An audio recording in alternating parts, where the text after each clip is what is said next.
April 8, 2026. Yeah, I'm not quite sure where to begin with this.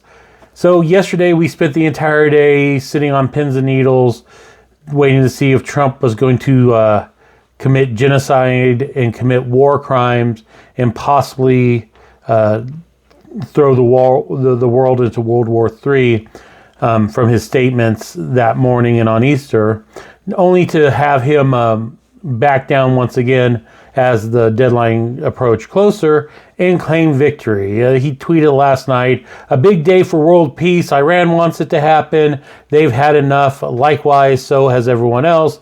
The United States will start helping with traffic buildup in the Strait of Hormuz, blah, blah, blah, blah." He just basically goes on and congratulates himself, saying that this could be the golden age for the Middle East.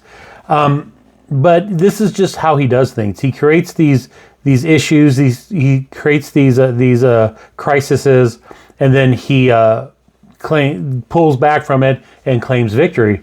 None of that is the case. And it's just getting scarier and scarier. If you look at the tweets from the last few days, it's obvious he's becoming more and more unhinged as he realizes how unpopular this war is, even if he thinks it's successful because he's not getting the full information out of the Pentagon. He's starting to see the writing on the wall. Therefore, he's making these big moves that are just detrimental to the entire world. And everyone's yelling about the 25th Amendment. And as good as that sounds, it's not practical. First of all, you'd have to get J.D. Vance and the majority of the cabinet to go along with it. This is the same group of people who are walking around in shoes that don't fit them because Trump bought it for them and they're afraid to tell them that they're the wrong size.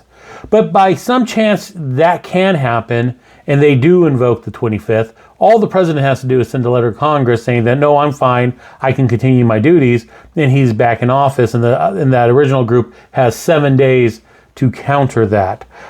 If they do counter that in 7 days, then it basically goes to the House and the Senate for a normal impeachment hearing. And that's a lot of ifs, and it just really isn't likely. Our best chance is to hope and pray that we get through to November, we elect large majorities in the House and the Senate, and they are allowed to take their offices in January of 2027 so they can start doing their constitutional duties that Mike Johnson has completely abdicated, and hold this president accountable.